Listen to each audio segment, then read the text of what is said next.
Dobry wieczór wszystkim, witamy Was. Jest godzina 19 i nasz obiecany webinar dla Was.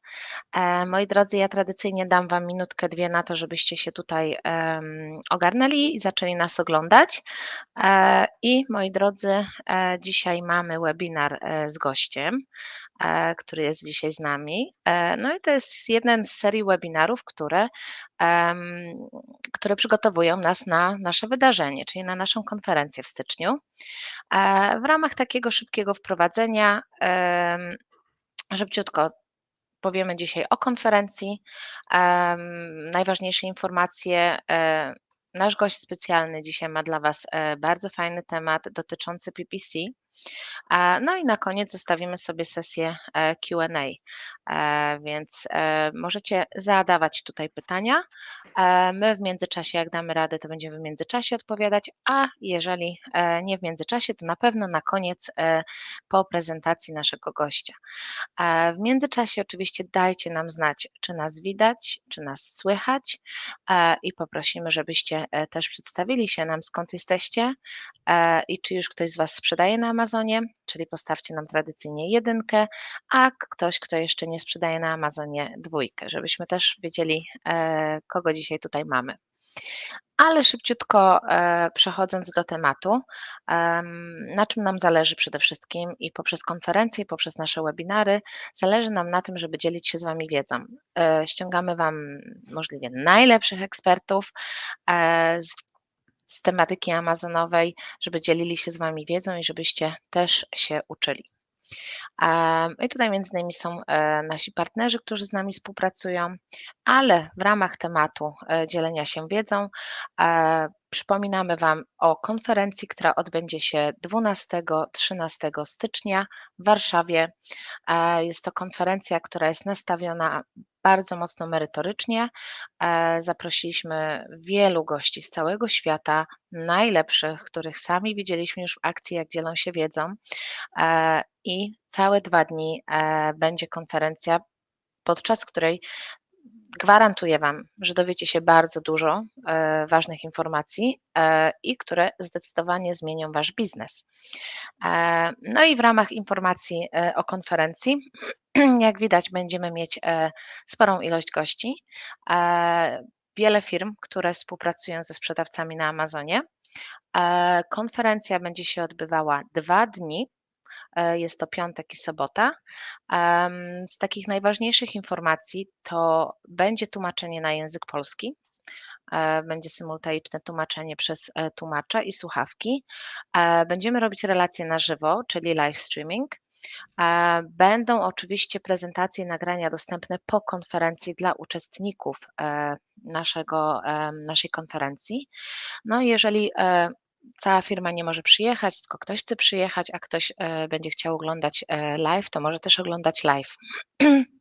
2 pełne dni warsztatów, integracji z wyżywieniem, z piciem, ze wszystkim. Cały dzień jesteście po prostu zadbani przez nas, więc możecie się na to nastawić, że jak przyjdziecie do nas na konferencję o godzinie 9 rano, to wyjdziecie o godzinie 22, ponieważ planujemy prelekcje. Po prelekcjach prawie 2 godziny robimy Expert Roundtable i po Expert Roundtable planujemy networking. Więc to jest pierwszy dzień, drugi dzień będzie się kończyć w okolicach godziny 18 po całym dniu prelekcji. Najważniejsze info to to, że 25 grudnia wskakuje kolejny próg cenowy, ceny za konferencję, więc to już jest ten najwyższy czas, żeby zdecydować się na te bilety, ponieważ no zaraz za moment, praktycznie za tydzień będą one droższe. No i teraz się, moi drodzy, przerzucę na język angielski, ponieważ mamy gościa anglojęzycznego. So I'm switching to English now, Brent, so you can understand everything. Brent is our guest. We met Brent at the conference. We're impressed with his knowledge about PPC. Brent is a founder of AMZ Pathfinder. It's an agency that is specializing in PPC for Amazon. And he's here today to share his knowledge about PPC PPC, specifically about large amount of SKUs and how to manage them. So I'm gonna pass it over to you, Brent, now. So people no longer wait for the knowledge that you have to share. Sure. So the screen is yours. Please just switch to your slides. But at the very beginning, I obviously did a little bit of introduction about yourself. Can you tell us more a bit about yourself, about your business, about your experience? Yeah, sure. Yeah, I'll do that right before I switch to the slides then. Yeah, so I started Pathfinder in 2015, AMZ or AMZ Pathfinder. And I worked with Google Ads before that for a number of years. Um, and I started on Amazon because I had a friend that was selling on, private label back in the day when that was very, very hot thing to do. And it was like much easier to get into Amazon in the US in those like early 2000 teens era. And he asked me for some help with advertising, and I said, sure, why not? And then I realized what a massive opportunity this was going to be because Amazon and other online retailers were starting, retail media, essentially doing advertising on their platforms. And I started immediately just doing consulting for people and then eventually grew an agency from there. So it happened very organically and very slow over time, actually. That's amazing. But I know you do have extensive knowledge and experience. Like I'm watching you across social media as well, and the publications that you make, they are impressive. They are. Thank you. So Thank you. definitely are one of the best experts here in field of PPC. So screen is yours. Go on. All right. You should be able to see this now. Yes, it's loading. Yeah. Yeah. Okay, cool. Is there anything at the top or is it just all the presentation?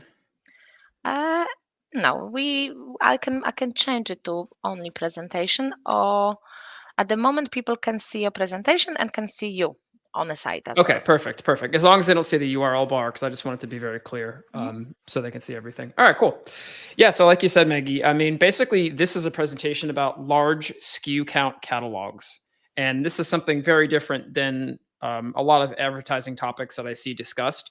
I really wanted to do something a bit unique, and something that is kind of one from the experience that myself and my team have earned over the past 6-7 years. This is not something you can ask ChatGPT. So this is something you have to actually know from experience and like having real world lessons. So who am I? Yeah, I'm Brent, like we just mentioned, work with PPC since 2012, founded Pathfinder 2015. We're 23 team members total, mostly based in the EU, actually. We have a couple people in Asia, a couple people in Central America, and we mostly work with North American and EU brands. And I am speaking on stage in Warsaw in less than a month, as I think you probably mentioned in Polish, although I couldn't exactly tell. Yes, I did. Yeah, okay.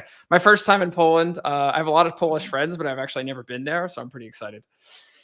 And I'm really into cycling too. This is why I'm dressed in like cycling kit and why I have a bike.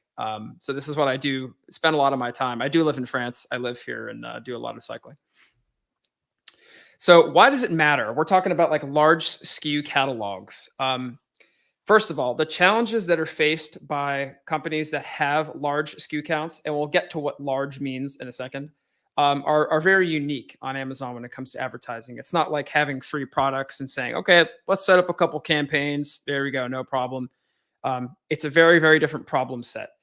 The same best practices you would use in normal advertising on Amazon are used with large SKU catalogs, but at great scale. So by necessity, anything that's given a lot more scale needs a lot more attention. Third thing, like I mentioned at the top of the presentation, no one ever talks about this for some reason. I guess that's not really a fun topic. I tried to make it fun in this presentation, and I hope to bring the knowledge to everyone here. And this is really one of the biggest challenges with large SKU catalogs. So through the years at Pathfinder, we have had a lot of clients that have had large SKU catalogs, and that's why we have kind of gained this knowledge over that time period. So yeah, the 5 things we're going to cover today. First of all, what to advertise, the structure of how to set up your advertising, the naming, which is very related to structure, the budget, and then last, management. Those are the 5 areas that I think it's really relevant for large SKU catalog advertising. But first, let's actually define large. Like when I say large, what do I mean? Because of course, like large means different things to different people. But the way that we define it at Pathfinder, and the way that most of my friends who I talked about this topic to before I made this presentation and came on the webinar here, most of them agreed that like 200 to 300 unique SKUs is probably considered large. And there's two other attributes that you notice when you have a large SKU catalog and you're trying to advertise it. First of all, the structure starts to become a hassle. It starts to become a pain in the butt, right? It's really hard to manage. And the third thing is that some of your data is too thin to make decisions. That is to say, you don't have enough clicks or enough conversions or enough ad spend against a target or a campaign in order to make a decision, because there's so many other products in your catalog and they're all fighting for budget that becomes a problem. So if you start to notice any of these three things happening to you, you might be crossing into the large SKU catalog, and you should definitely pay attention to what I'm going to talk about here. So where do we actually see large SKU counts a lot of the times? Apparel and soft goods, that is to say clothing. That's the one that we have the most experience with at Pathfinder. We've had a lot of clothing companies with many, many SKUs through the years. Home and kitchen's another good one. You know, so someone might have many variations of a bowl, or we sell this plate, but it comes in 7 colors and 2 different styles. Those are 2 examples I think you see a lot of large SKU counts. Industrial and scientific, we have some experience here too. People that are selling things that are not really consumer products, but have a large number of variations, and those variations are very specific. This is the 5.5 millimeter version. This is the 6 millimeter screw. This is the 7 millimeter screw. You know, obviously that gets to be a very large SKU count very quickly. And then last one is resellers. So I have a couple of friends that are very active resellers on the Amazon platform, and they are, just by the nature of their business, dealing with hundreds or thousands of SKUs just because they're reselling, and they're not exactly sourcing private label or sourcing from Poland, as some people do. Of course, there's a lot of manufacturing there. They instead are taking known brands and reselling them. And in some cases, they want to advertise, but they have thousands of SKUs. So they see the same problems that these other categories do. So that raises the question, what to advertise? What exactly should we advertise? What is our decision-making criteria if we have 400 SKUs? What do we actually pick? So there's 6 categories, I think, that would tell us, here are the things you should advertise. These are the indicators that we use. We, of course, also talk to clients and ask them, well, what do you think? Because they have a very clear idea. But if someone gives us a catalog and they give us the sales data and they give us the marketplace information, like what's the competitive landscape like, we can usually come to a pretty good conclusion about what products should at least receive ad spend. So the first one here is definitely hero products, right? Everyone knows what these are. These are like the top 5, 10, 15% of your catalog that are the fastest sellers, that have probably the most reviews, that probably are a large portion of your revenue. So those and the variations for them that work well are probably the ones to pick first. That's kind of obvious, right? But still needs to be stated. The next one is margin and price. So if you have an item that's only, let's say, $7 US, that doesn't have a lot of price flexibility and margin for you to advertise, because by nature of a product being more expensive, it probably has a higher margin, or at least there's more room for you to put ad spend towards it in order to advertise it. So things that are probably like mid to higher price would be in that category too. So does it make the most profit? Well, that means we have margin in order to spend on advertising, which is kind of a core tenet of Amazon advertising. Next thing's seasonality. So the example I always give is like, don't try to sell swimsuits in winter, because it doesn't matter how high you're going to bid. If there's no demand from the marketplace, people just aren't going to buy, right? They're not interested in buying swimsuits when it's negative 10 degrees Celsius out, right? No one's doing that. At least most people aren't. So you want to make sure that your boosting of your visibility and your advertising is in harmony with seasonality. Now, you may have an account that doesn't really have as much seasonality, like we mentioned home goods as one of the examples, but apparel, which is the one that I know the best, and I'm going to speak to as an example in circumstance, is heavily dependent on seasonality, right? No one is selling wool socks in winter, and no one is selling thin nylon socks in summer. Or sorry, in winter. Yeah, the other way around. The point is, you got to go with the seasonality that the account has. Don't fight against it, right? Different times of years to advertise different products. So next one is inventory, right? Where is there excess stock that you should get rid of? Where is there low stock? You should stop advertising those things unless you want to really get rid of them. Where is there aged stock? Now, this is even more relevant that Amazon has rolled out their fee changes recently and said, we're going to start charging you even more for stuff that's just sitting in our warehouse, or we're going to start penalizing you for top sellers that have low inventory. Basically, that like just-in-time and inventory management system needs to be even more regulated. And it might make sense to spend money on advertising just to make sure that product is moving, because you want product to be moving in and then out of Amazon's fulfillment centers if you're using them, of course, or your own third-party fulfillment and logistics centers if you're using those. Because either way, you're going to pay for something that's sitting there. So that's an opportune moment to use advertising to get it out. And if you have hundreds of SKUs, there's definitely a percentage of your catalog that is going to be slower movers. That's just a fact. No one's going to be able to get around that. So the last two here, what to advertise. These are the other criteria we can use to pick. You want to look at future growth. So do we see as a company a future in this product X, whatever X is, right? Do we know in 2.5, 3 years, we're going to be selling this? Does it seem like this market is expanding and we want to grab market share and continue to grow? Well, that's a really good reason to advertise. The opposite of that might be, we're going to cancel this product in 6 months. We just need to get rid of it. So let's advertise it for the next couple of months and then just let it go. Those have a huge impact on what your advertising will be. And then the last one is obvious, launches. If you're launching a new product, you need to advertise it at least for 2-3 months to get traction, to get reviews, to get data. So that's where I would leave this first part, what to advertise. Those are the 6 categories. So to summarize this in brief, there is going to be an ongoing discussion between you and the person on your team that's managing ads, or you and the agency that's managing ads for you. I'm talking, of course, to business owners here, about where the spend will shift and what the priorities are. And they will change over time, of course. One thing that's worked really well for us at Pathfinder with communicating with clients is we've used like a color system, like a stoplight. So like red, yellow, green, where green is like advertise, red is like stop, and yellow is like somewhere in between that usually needs clarification, or a numbering system where 5 is like high priority and 1 is low priority. And then you have like 2, 3, 4 in between that, designate different degrees of priority.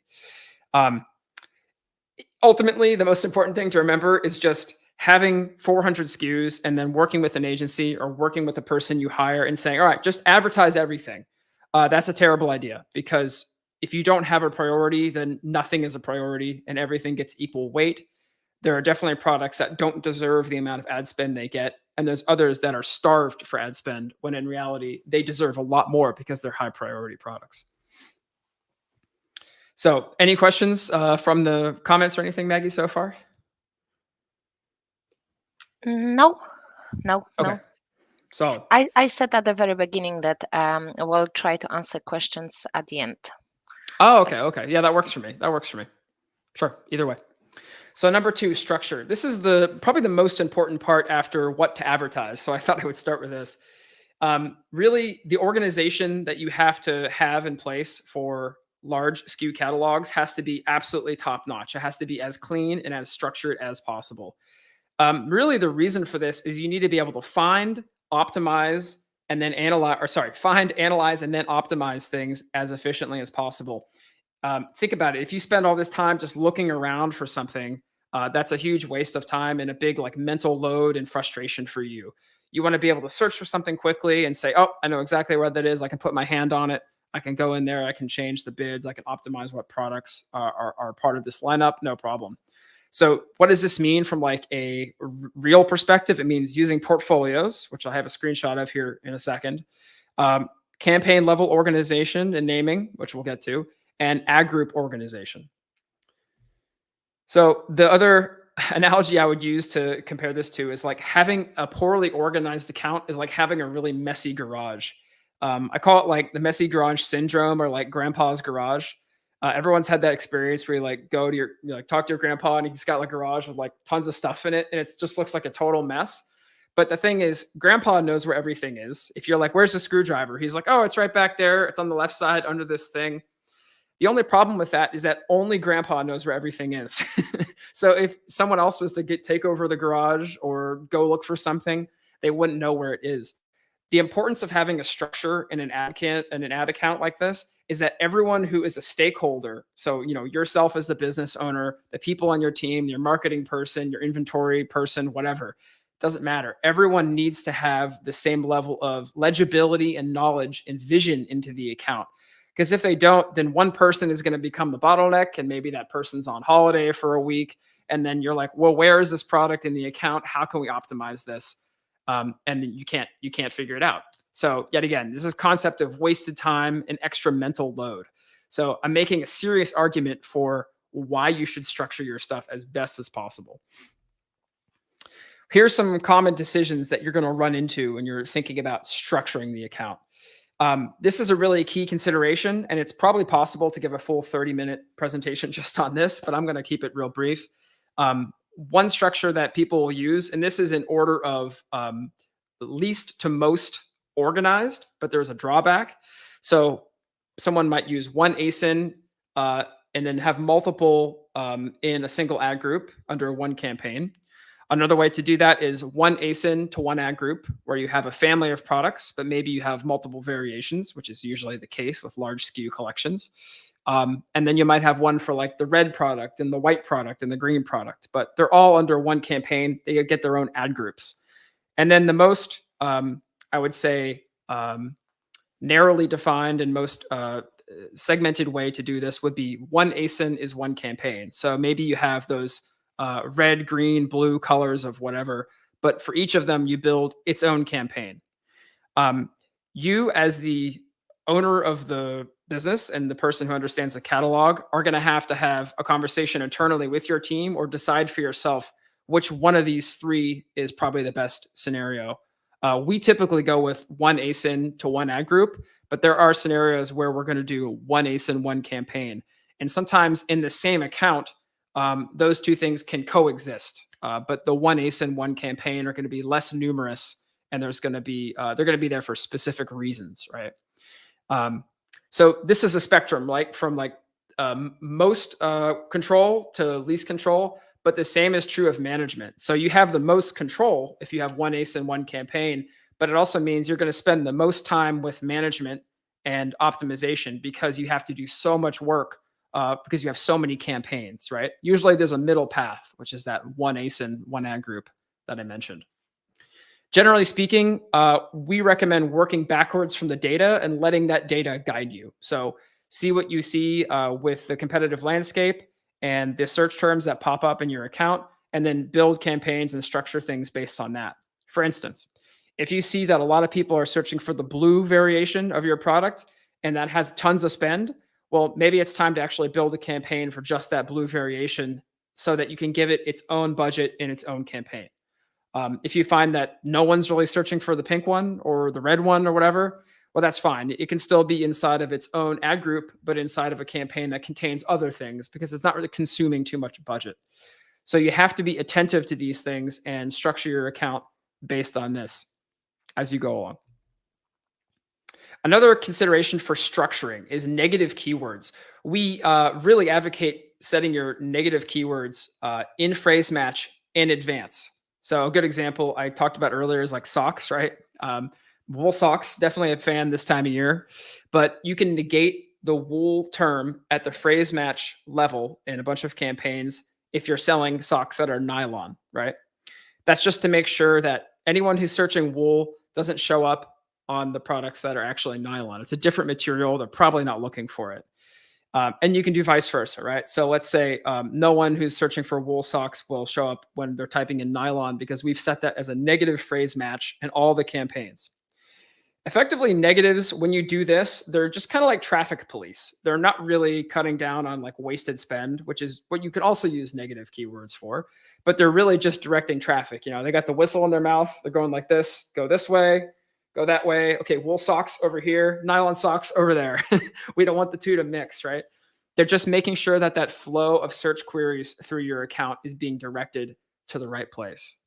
And then the last tip we have here, and this is true for just general PPC management. Unfortunately, Amazon doesn't support this as a feature yet. If you go to Google, they have this in their interface, but you can have what's called a common negative keyword list. So all the keywords that you want to negate, you would put in a list. And then when you build a campaign, you would just add them to it right away because all right, from the get-go, we just don't want to waste any money on these keywords. So here's a set of exact match and then maybe a couple of phrase match too. But phrase in this particular circumstance with large SKU count catalogs can be used as like that traffic police, basically. One of the last things here for structure is just brand, right? So if you have any branded search volume, let's just say you're like Adidas, right? A very famous like sportswear brand. They have tons of branded search volume, and you would want to take that branded search volume and build campaigns specifically for it, so that when people are searching, they go to those campaigns, and you can easily see how much are we spending on brand, how much are we making, because that ACoS is going to be like 5%. Of course, it's going to be very low. It's going to be very profitable. But those are already people who already know your brand. So you're not reaching net new customers. You want to capture that demand and channel it into campaigns where you can isolate it and understand it the best. Our advice would be to negate those branded search terms everywhere else in the account, just to make sure that you're channeling it into the right place. This is true for large SKU catalogs and also small ones, but just the best practice that we highly recommend and always follow. All right, so last thing for structure, budget is allocated at the portfolio level and then at the campaign level. So remember that when you are building the account, because it is typically at the portfolio, which is like a folder basically of campaigns, and then at the campaign level, which is of course the campaign level, where you can allocate spend or allocate budget. So keep that in mind as you build. If you have a specific need to allocate more budget, something might require its own campaign. And then the next part here is what I call target overlap. And this is one of the biggest things. We'll come back to this again in the presentation, but the idea is you might have a keyword for socks, like we mentioned earlier. Maybe you have 70 different kinds of socks and all kinds of sizes, variations, colors. You're going to have target overlap, or keyword overlap is usually what it's called. That means that same keyword for wool socks is showing up in many, many places. Managing that overlap and optimizing against it is one of the most important things you can do. So these are two other things to consider when you're building the account out or when you're modifying an existing account that you might already have. You want to try to make sure you're not overlapping too much and that your budget is allocated at the portfolio and campaign level. Okay, cool. Naming. This is very related to structure, but it's so important that I thought it needed its own section. So we're going to get into it, and I'm going to give some specific examples too as we do. So what are some basics for naming? Really, it's the campaign and ad group naming that are really, really important. And yet again, we'll go back to this idea we talked about in structure, which is that everyone who touches the account needs to understand the naming convention. Same thing with portfolios. They're also nice to have a similar naming convention or a similar structure. They don't need to be as strict as campaigns and ad groups, which need to be very precise. But yet again, everyone needs to know, well, what's this portfolio mean? Okay, why is it called launch dash product name? Why is it called EX something or other? Oh, those are all exact match keywords. Okay, there needs to be a common language that all of you speak at the company. And then the last thing is we're talking about SKUs, right? That's a big topic today. But there should be SKUs included at either the campaign level, the ad group level, or sometimes both, right? So we can see this with some of these examples. So these are some examples that we would use at Pathfinder.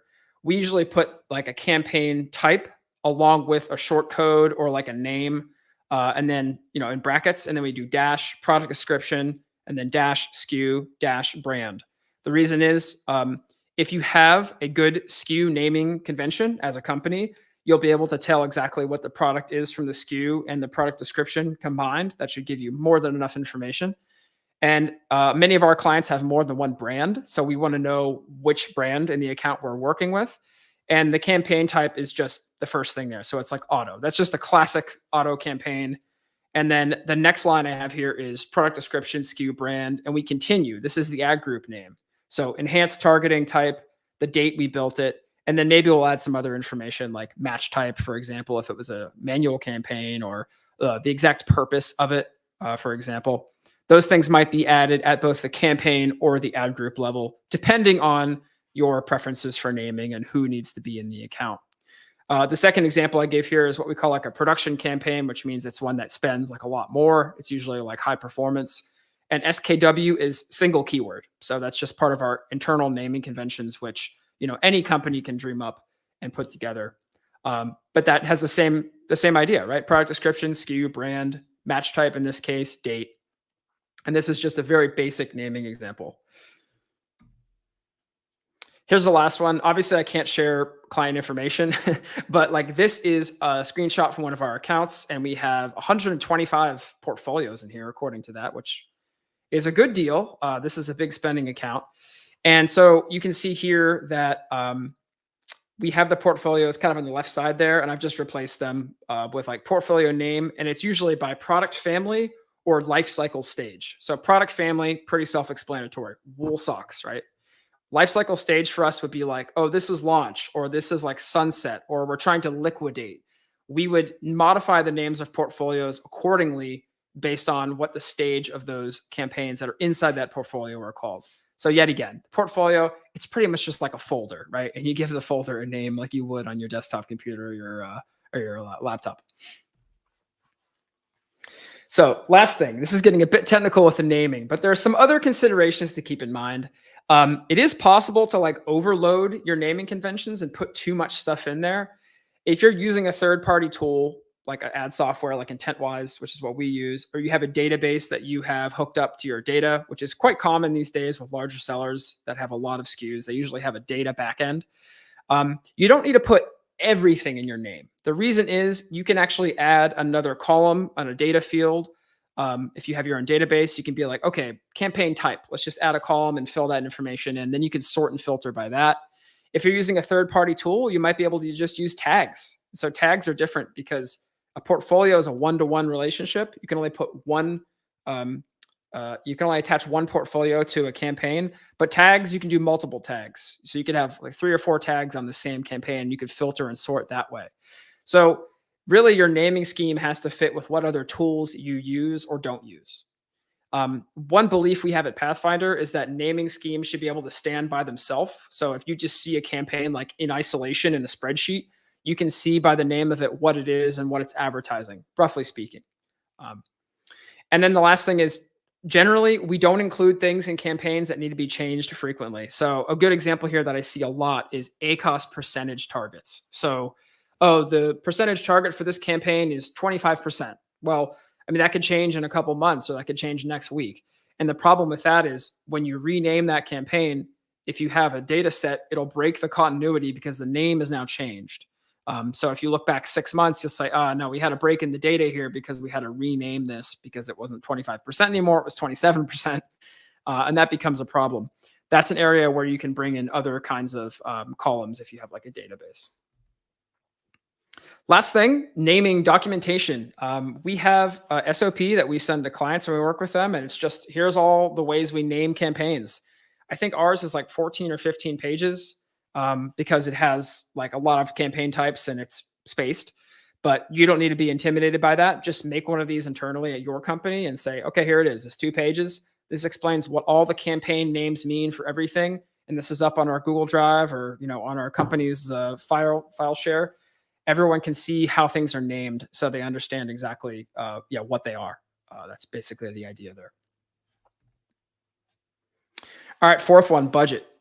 This is maybe the most difficult one to talk about. But budgeting, I mean, to me, this is the hardest part of managing catalogs. The reason is the naming, okay, that's up to you. You have control over everything. The structure, you can build that however you want. You can make your empire of ads however you like. But budgeting, other people are involved. And by other people, I mean your competitors. So basically the marketplace demand, the seasonality, and the CPC bids, which is mostly how you're bidding on Amazon, right? Cost per click, are moving targets. Those things are always like in flux because you are bidding against other people who are trying to earn the same impressions and the same ad slots that you have. Therefore, this is like a moving target and it's really hard to manage. Basically, what you pay at any given time is not up to just you. It's up to the competitive environment on the marketplace on Amazon. Therefore, the biggest struggle that we have faced over the years with large SKU count catalogs in advertising is basically what I call like a tug of war between dilution and concentration. On one end, you have dilution, which is like, we want all these products in the catalog to receive budget. Only problem is some of them are only going to get $5 a day, and they're going to be like that for months. And among that $5, there's 20 keywords. So maybe each keyword gets not even, a one click a day. And now you multiply that times many keywords across many products, and you have a problem with data dilution. And that means you don't have enough spend to really make accurate decisions for optimization.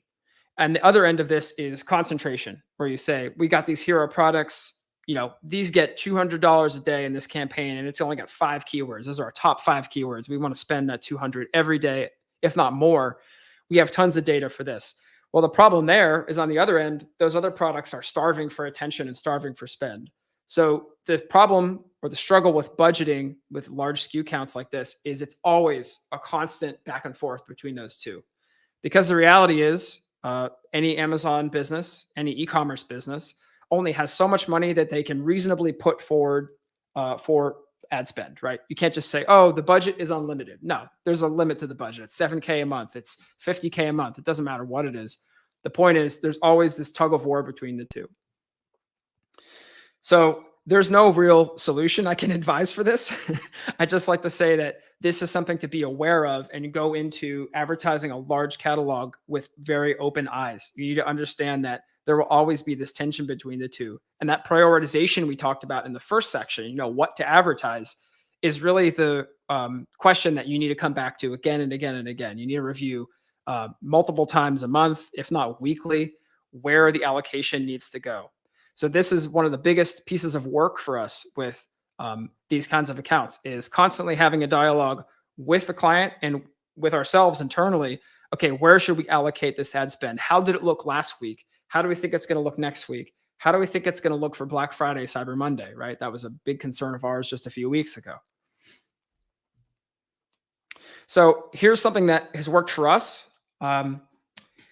We typically look at budgeting from, I call it like an inverted triangle, basically. So it's the top down, and then we do the reverse. We work from the bottom up. Let me explain. When you're working with budget from the top down, you're thinking about, okay, client, how much money do you have for Q1 of 2024, right? Coming up in a few weeks. What kind of money do you want to spend? Okay, you want to spend this much. How are we going to break that out by month? Okay, let's say a lot of money in January because the products are new year, new you. Let's taper that down a bit in March because that's the next month and things have cooled down, even though it's still a long month. February is a short month, but then March, maybe it's a longer month. We'll want to put more into it. The idea being, how can we break this down from a big part to smaller and smaller constituent pieces? So after we figure it out at the month level, we say, okay, so at the month level of the products you have in the catalog, there's 400 SKUs, to use that example again. Which of these product families should receive the most and how much do we give them? Okay, let's have a discussion about where we ration that spend out. And then if you keep working down piece by piece, you'll get to product family, and then you'll get to campaign level, and you'll get to ad group level eventually, although that's usually like a bit excessive. We usually find that stopping at the portfolio and then campaign level is probably good enough, and probably saying what the spend is per week, per product family is fine, as I put in the second bullet point there.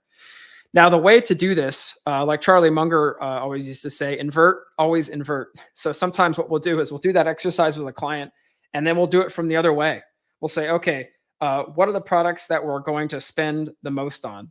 Okay, what are the campaigns for those? What are the portfolios? How does it look at a month level? How does it look at a quarter level?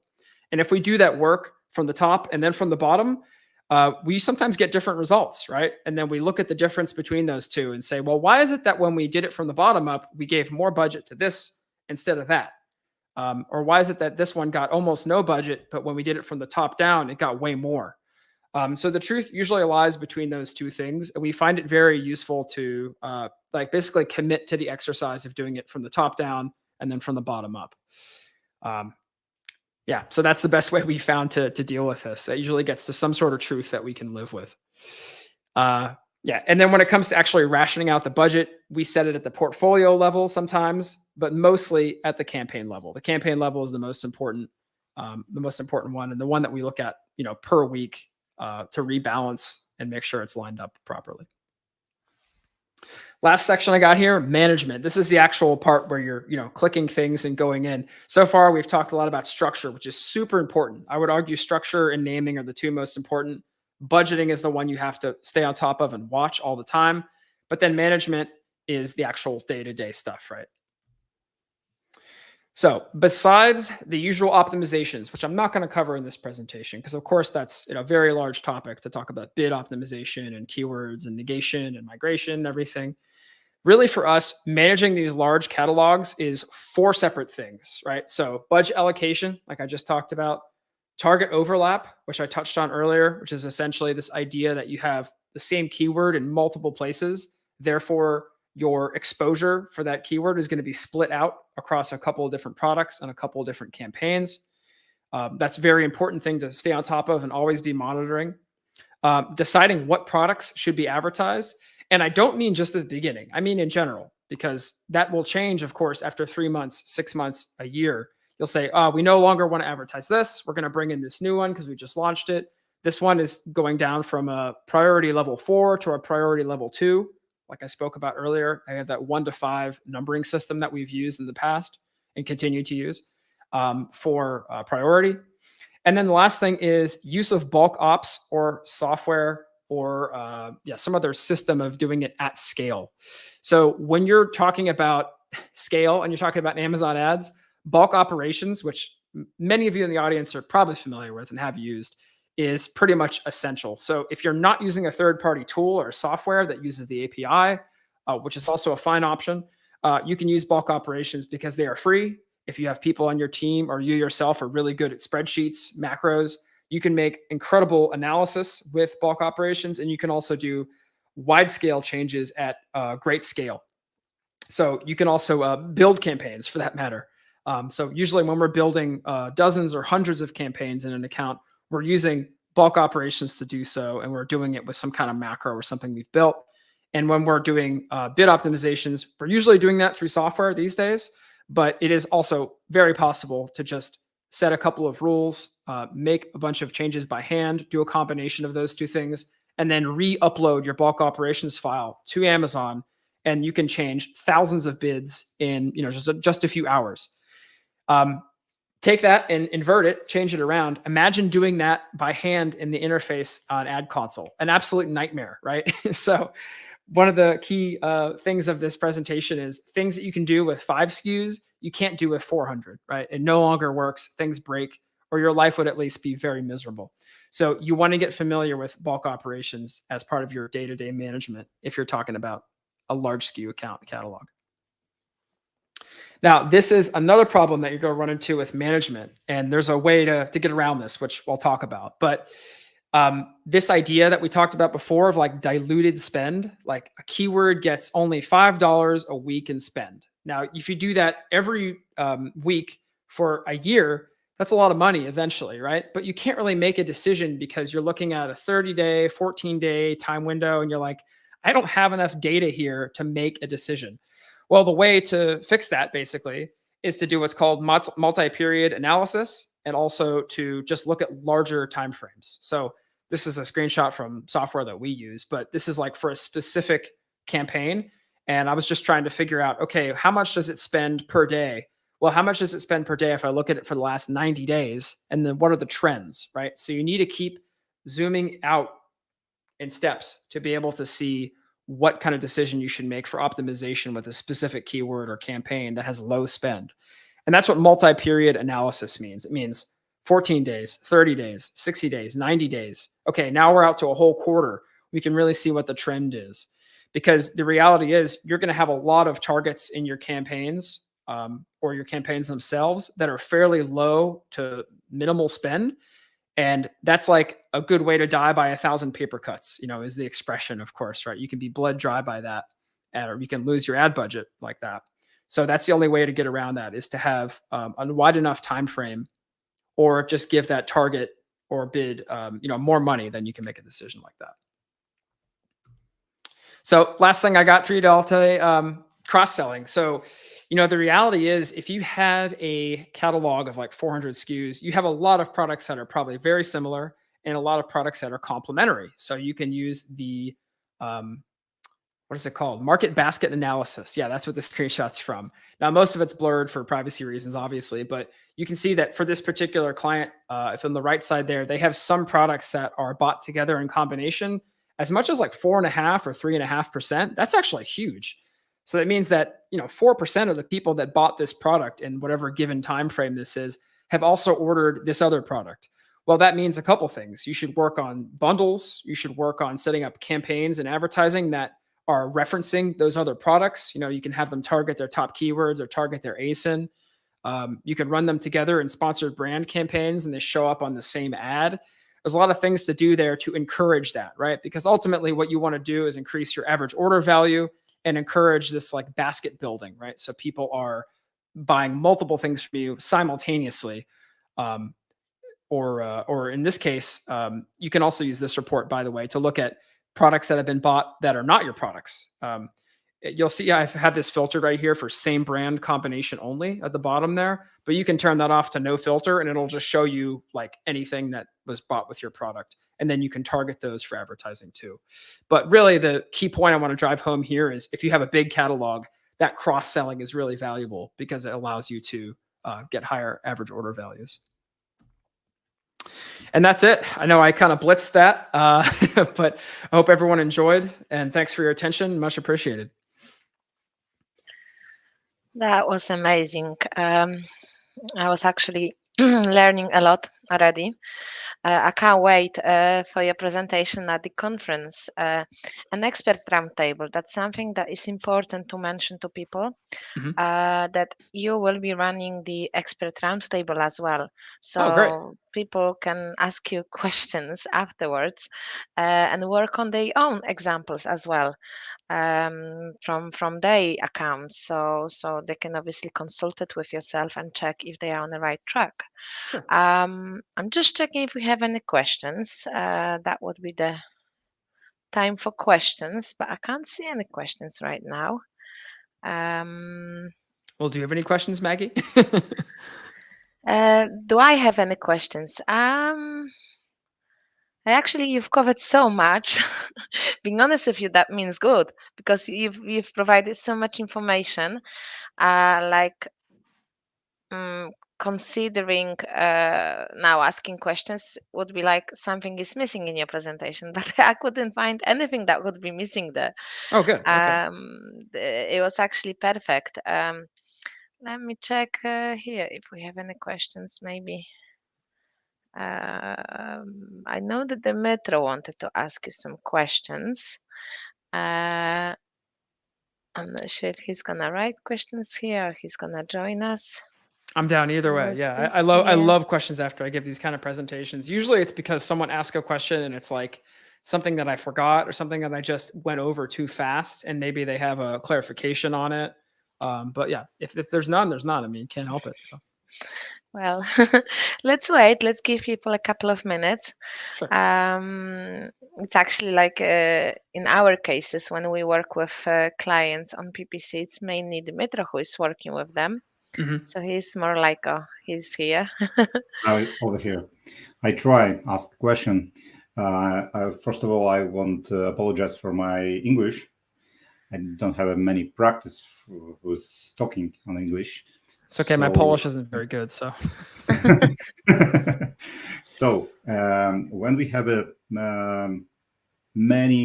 too many variations of products, yeah, and these variations are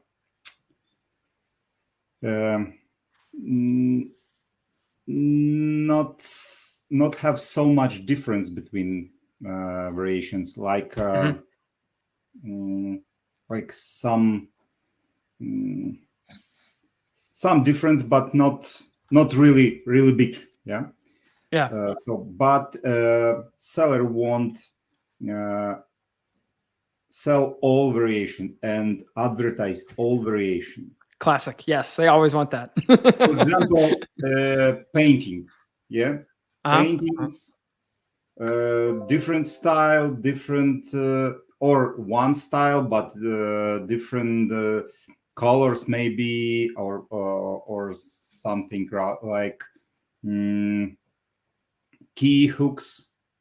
Yeah, on wall. With slight variations, slight Different differences. Like styles, one is metal, one is brass, like this kind of thing. Colors. Yeah. For example, all in one color, maybe two colors, but some different style options for 5 hooks, for 6 hooks, for with mountains, with a monkey, with a dog, but it's all time it's key hooks, for example. So how organize campaigns for this all variation? Because we have a good converting variations, and we have enough sales from campaigns from that variations, because good numbers have some boosting of organic rank. But we have another group of variations which don't have so good conversion in advertising, or that variation don't have enough impressions for enough amount of clicks and sales. Right, that's the low data problem I was talking about. Yeah, it's very common for boosting them in organic rank through the advertising sales. So which way will be better in this situation? Concentrate just on good converting variations, or have campaigns for all variation, for occupy maximum advertising slot on every page, and what strategy will be preferred by? I think we would lean towards the first option, which would be concentrating on the variations or versions that probably do the best. Oh, sorry, my camera seems out of focus there. There we go. That's probably the one we would default to. We would probably default to that. However, it can be appropriate for us to build individual ad groups for each of those variations inside a single campaign. And in doing so, we would highlight the keywords that are the actual difference for those products. Here, so let me pause that. Okay, sorry, the camera's not focusing. Sorry about that. But basically, the idea there, Dimitro, is like we want to test the ability to have separate ad groups based on the differences. Like you mentioned, the ones like 4 hook and 3 hook or 5 hook, right? Those would be the keywords that we would primarily put in those campaigns or those ad groups. But we would have the main ad group would probably have all the products, and then we'd let them kind of fight it out and see which one has the best click-through rate and conversion rate. And then that would be the one that we'd pick long-term to do like the main keywords, like key hook or something like that. So whatever the generic root keywords are, we would just go with the variation that is performing the best with advertising. Not necessarily the best seller overall, but the best with advertising, because that's what we're focused on, is getting people to the page. I'm assuming your question is assuming that the products themselves are all on the same parent listing. And so if someone comes there and they click on like the 4 hook one, they're going to see the 5 hook. Right. So they have the option of looking at others. But I've always seen our job with advertising as being to send the person to the most relevant product as fast as we can. So if someone does search for 5 hook, we have that keyword in an ad group and it's matched with the 5 hook such that they go right to that page. But if they just search key hook, then they'll just go to the generic page and they can pick which one they want. There is still no ability for us with Amazon advertising to set variations and have them rotate evenly. For example, we can't put 5 variations in an ad group and say, hey, give us 20% traffic to each one of these and let's see which one works the best. Amazon just kind of picks which one they think is the best and gives it to us, unfortunately. So there's still no way around that. I see you nodding like, yeah, we know that one for sure, because that's like one of the biggest pains in the butt that we still have with Amazon. So I think my answer is more leaning towards your first example, which is that we would focus it on one, but we would give it space to test. We would say, hey, let's put these variations in and run those generic keywords and see which one emerges as the best. And that's something you might need to test again later on, like 6 months from then. Like set a timer and just go back in 6 months and do it again. I hope that answers the question.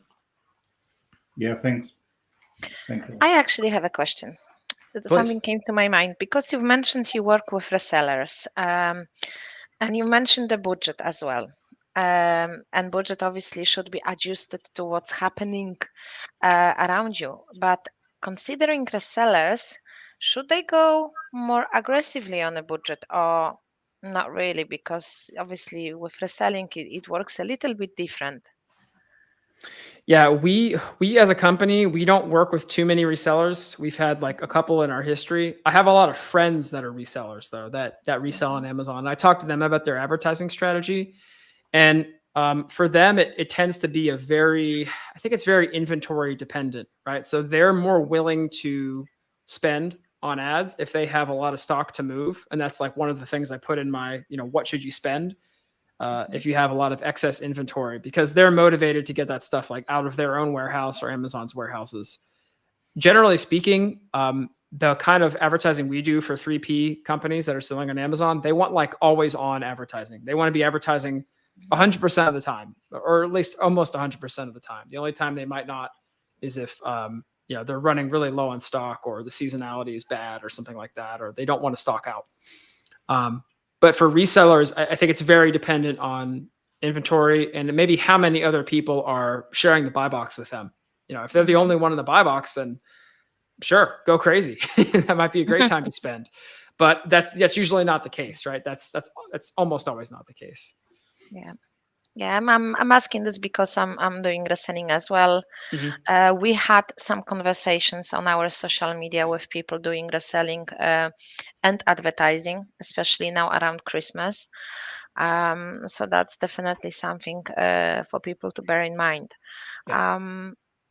I can't see if we have any more questions.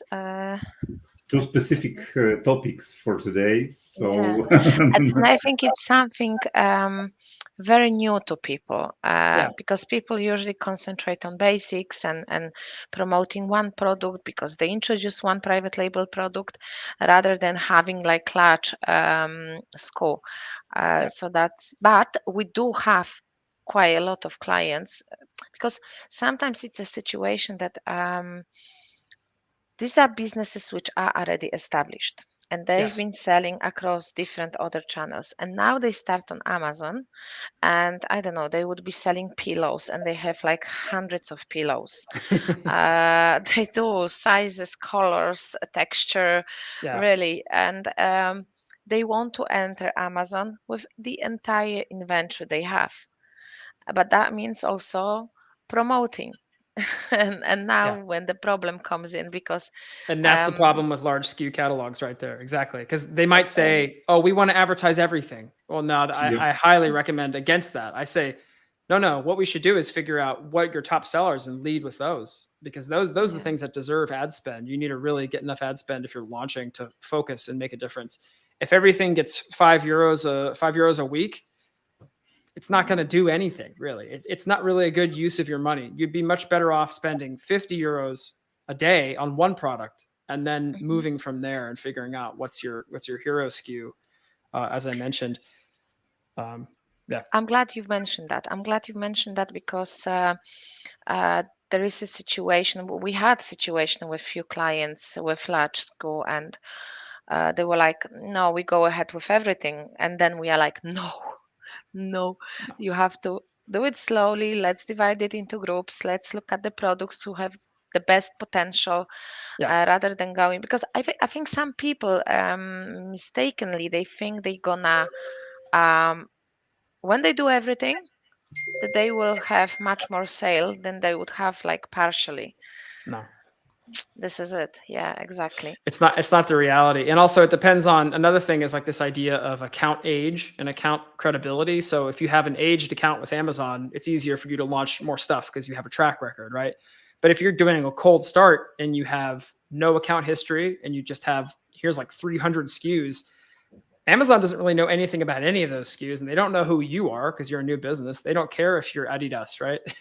That's the funny thing about Amazon. You know, these big brands even don't get much preferential stuff. If you're a huge bedding brand that's been known in Poland for 100 years, well, Amazon doesn't know that, you know, so they don't give you any like leg up or whatever.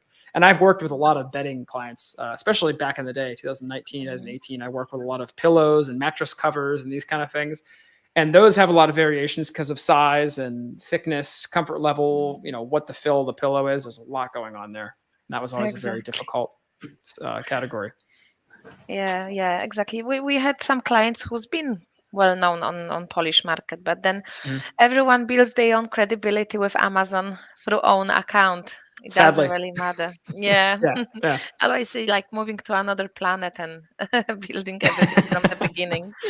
Planet Amazon. Yeah, that's very true. And actually that raises another good question, Maggie, which is a little bit off topic for advertising, but you know, we have some clients that will make Amazon specific SKUs. So, you know, they have SKUs that exist in retail stores or other marketplaces, but then they make ones that are specifically for Amazon. And that solves a couple problems. One of them is that Amazon's always looking at prices on other websites. And this kind of helps you kind of avoid that problem, because they'll say, oh, your product is $5 cheaper on Walmart, or, you know, we're going to penalize you on Amazon. It's like, well, we have our own Amazon SKU. So yeah, there's a way around that. That's smart, because I remember a situation when Amazon was telling me how much I should charge for the product. And the product was constantly suspended because of the price alert. And I'm like, you're not supposed to tell me how much I'm going to charge for it, because I know how much I paid for the product. I know the cost associated and the margin, the desired margin. But yeah, actually, I had a few fights through the cases, because I was like, I would end up having a loss. That was it. Well, the sad reality is Amazon doesn't care what your margin is. They know what the price is, and that's about it. So yeah, exactly. Well, I'm just checking. We don't have any more questions. That's interesting. I'm sure the topic is like, you know, you've covered so much that it's difficult to ask. But most importantly, we want to let people know that you will be at the conference. And today's webinar was like a little bit of your knowledge. For me, it was a lot, but considering to conference and considering the time that you will have for people to talk, networking, expert roundtable, full 2 days of enjoying. Yeah, I really look forward to it. In fact, my topic is going to be something totally different. It's going to be not related to this at all. So I'll be talking about something else that's advertising related, but not this. And yeah, really looking forward to it. Looking forward to the food, the people, everything. Yes, so, yeah, networking. There will be plenty of different things happening. And Brent, I'm not sure if you are aware. This is the first time in Poland. We never had such events in Poland before. Oh, cool. We had very general e-commerce events, and Amazon topic was one of the speeches. So you can imagine maybe 30, 40 minutes about Amazon itself. And now it's the first time in Poland, purely Amazon conference, Amazon event with international speakers. So, you know, we are building something new, something unique in Poland, but something that is happening abroad. And we obviously met abroad, and we do visit such events abroad. We learn, and that's what we wanted to do in Poland. We wanted to bring all this knowledge to Poland so people can have it, obviously, locally. Accessible. By the other side, we will collect attendees from East and West Europe. Right. So it will be like a mix of knowledge, of experience. We will have a live translation mode to Russian and the Polish language. So it will be first really international event from point experience, because Yeah. Western strategy and Eastern strategy on Amazon is really different. We have Western and Eastern speakers. We have Western and Eastern attendees. So it will be really interesting conference, and we have know-how in in title. So it's in some cases it's know-how. Yes. I hope so. Yeah. Yes. So we can't wait. I can see that we have no more questions. We've covered everything that we were going to do today. Brent, thank you so much for being with us today and sharing this amazing knowledge. It was amazing, very interesting. We've learned a lot. I'm sure people also learned a lot. You've covered so much that they can't even ask questions. So that's talking for itself.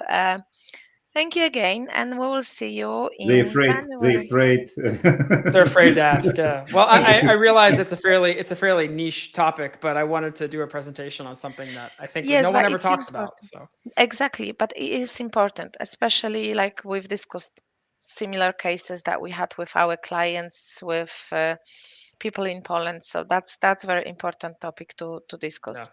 Yeah. So thank you very much.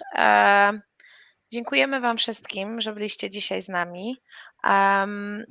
So that's the end of our webinar for today, and we'll see Brent in January. All right. See you soon. See you soon. Thanks. Bye. All right. Bye.